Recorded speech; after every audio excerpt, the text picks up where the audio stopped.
আপনাদের আজকে সজনে ফুল আর কাঁচা বাদাম দিয়ে একটা রেসিপি করে দেখাবো, যেটা খেতে কিন্তু অসাধারণ লাগে। একবার রান্না করলে বাড়ির সবাই এই সজনে ফুলের রেসিপিটা বারবার খেতে চাইবে। এই সিজনে কিন্তু সজনে ফুলটা পাওয়া যায়, সিজনটা চলে যাওয়ার আগে জলদি এই সজনে ফুলের রেসিপিটা একবার বানিয়ে দেখুন। নমস্কার বন্ধুরা, নতুন একটা রেসিপি নিয়ে আপনাদের সামনে হাজির হয়েছি। আমার চ্যানেলে নতুন হয়ে থাকলে চ্যানেলটিকে সাবস্ক্রাইব করে আমার পাশে থাকবেন। রেসিপিটা কেমন হয় শেষ পর্যন্ত স্কিপ না করে দেখতে থাকুন। কেমন হয়েছে অবশ্যই কমেন্ট করে জানাবেন। তা চলুন আর কথা না বাড়িয়ে ভিডিওটা শুরু করা। এখানে আমি সজনে ফুল নিয়ে নিয়েছি। দেখুন, পুরো ফ্রেশ সজনে ফুল। এটা বাজার থেকে কেনা না, আমাদের এখানে গাছ আছে, ওই গাছের তলার থেকে অনেক সজনে ফুল পড়েছিল, সেগুলোর থেকে কুড়িয়ে নিয়েছি। এবার ফুলগুলোকে বেছে নেব। যেহেতু গাছের তলার থেকে কোড়া, একটা দুটো খারাপও থাকতে পারে বা নোংরাও থাকতে পারে। ফুলগুলোকে খুব ভালো করে বেছে নেব। বেছে এই গামলার জলের মধ্যে দিয়ে দেব ধোয়ার জন্য। এই রেসিপিটা একবার হলেও ট্রাই করে দেখবেন, খুবই ভালো লাগে। দেখুন, ছোট ছোট ডাঁটাও আছে, কত ছোট ছোট ডাঁটা। ডাঁটার মাথার দিকটা বাদ দিয়ে দেব। এই একটা ডাঁটা আছে। এই সময় এই সজনে ফুলটা পাওয়া যায়, তাই একবার হলেও ট্রাই করে দেখবেন। গরম ভাতে প্রথম পাতে যদি এমন একটা রেসিপি থাকে, খুবই ভালো লাগবে। ফুলগুলো বাছা হয়ে গেছে, এবার পরিষ্কার করে ধুয়ে নেব। ভালো করে 2-3 বার জল পাল্টিয়ে ধুয়ে নেব। আর একবার যদি এই ফুলের রেসিপিটা বানান, ফুল থাকলে বারবার এই রেসিপিটা বানাতে ইচ্ছা করবে, এতই সুন্দর হয়। খুব ভালো করে ধুয়ে নেব।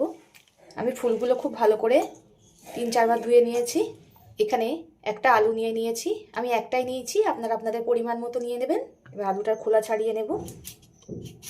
আলুটার আমি খোলা ছাড়িয়ে নিয়েছি, এবার কেটে নেব। যেমনভাবে আলু ভাজা করে ঠিক তেমনভাবে লম্বা লম্বা করে কেটে নেব। দেখুন, ঠিক এমন লম্বা লম্বা করে কেটে নেব। ঠিক এমনভাবেই আমরা আলু ভাজাই আলু কাটি, ঠিক সেরকমভাবেই কেটে নিয়েছি। এইভাবে সব আলুগুলোকে কেটে নেব। আলুটা আমি কেটে পরিষ্কার করে ধুয়ে নিয়েছি। আর এখানে নিয়ে নিয়েছি কাঁচা বাদাম। কাঁচা বাদাম দিয়ে দারুণ একটা রেসিপি করব সজনে ফুলের। ভিডিওটা স্কিপ না করে লাস্ট পর্যন্ত দেখতে থাকুন। স্কিপ করলে কেমনভাবে করেছি আপনারা বুঝতে পারবেন না, তাই লাস্ট পর্যন্ত দেখতে থাকুন। যেহেতু আমি রান্নাটা উনানে করব, উনানের জালটা ধরিয়ে কড়াটা গরম হতে বসিয়ে দিয়েছি। কড়াটা গরম হয়ে গেছে। এবার এই শুকনো কড়ার মধ্যে বাদাম দিয়ে দেব। তেল দেব না, শুকনো কড়াই বাদামটা ভেজে নেব। বাদামটা খুব ভালো করে ভেজে নিতে হবে। বাদামটা আমি খুব ভালো করে ভেজে নিয়েছি। এবার বাদামগুলোকে তুলে নেব। বাদামগুলো তুলে ওই কড়ার মধ্যে দিয়ে দেব সর্ষের তেল। রান্নাটা সর্ষের তেলেই করবেন, তাহলে খেতে বেশি ভালো লাগবে। তেলটা খুব ভালো করে গরম হয়ে গেছে। গরম তেলের মধ্যে দিয়ে দেব একটা শুকনো লঙ্কা, 3-4টে রসুনের কোয়া একদম কুচিয়ে নিয়েছি, সেটাকে দিয়ে দেব। আর দিয়ে দেব একটা মাঝারি সাইজের পেঁয়াজ কুচি, হালকা একটু ভেজে নিতে হবে। এবার এর মধ্যে কেটে রাখা আলুগুলো দিয়ে দেব। আলুগুলো খুব ভালো করে ভেজে নিতে হবে। আলুটা কিছুক্ষণ ভাজার পরে দিয়ে দেব স্বাদ মতো লবণ। লবণটা দিয়ে আবারও ভালো করে ভেজে নিতে হবে। আপনারা যদি এটা নিরামিষভাবে করতে চান, তাহলে পেঁয়াজ রসুনটাকে স্কিপও করতে পারেন। আলুটা আমি খুব ভালো করে ভেজে নিয়েছি। এবার এর ভিতরে ভেজে রাখা বাদামগুলো দিয়ে দেব। আলুর সঙ্গে বাদামটা 1 মিনিট মতো ভেজে নিতে হবে। বাদামটা যেহেতু ভাজা ছিল, খুব একটা বেশি ভাজার দরকার নেই। বাদামটা আলুর সঙ্গে 1 মিনিট মতো ভেজে নিয়েছি। এবার ফুলগুলো দিয়ে দেব ধুয়ে রাখা। সব কিছু খুব ভালো করে ভেজে নিতে হবে। মাঝে মধ্যে নেড়ে দিতে হবে, নয়তো তলায় লেগে যাবে। এবার এতে দিয়ে দেবো পরিমাণ মতো হলুদ গুঁড়ো।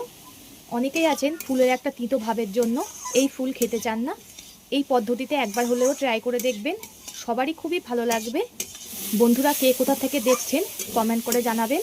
আপনাদের সুন্দর সুন্দর কমেন্ট করতে খুবই ভালো লাগে। এভাবেই আমাকে সাপোর্ট করে যাবেন।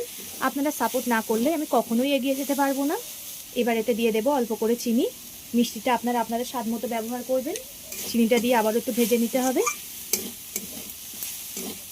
চিনিটা দিয়ে বেশ কিছুক্ষণ ভাজার পরে এতে দিয়ে দিতে হবে তিল। আবার একটু ভেজে নিতে হবে। এইভাবে রান্না করে দেখবেন, খুব খুব ভালো হয়। আমার হয়ে গেছে, এবার নামিয়ে নেব। এতক্ষণ ধরে ধৈর্য ধরে ভিডিওটা দেখার জন্য অসংখ্য ধন্যবাদ। সবাই সুস্থ থাকবেন, ভালো থাকবেন। আবার পরবর্তী ভিডিওতে দেখা হচ্ছে।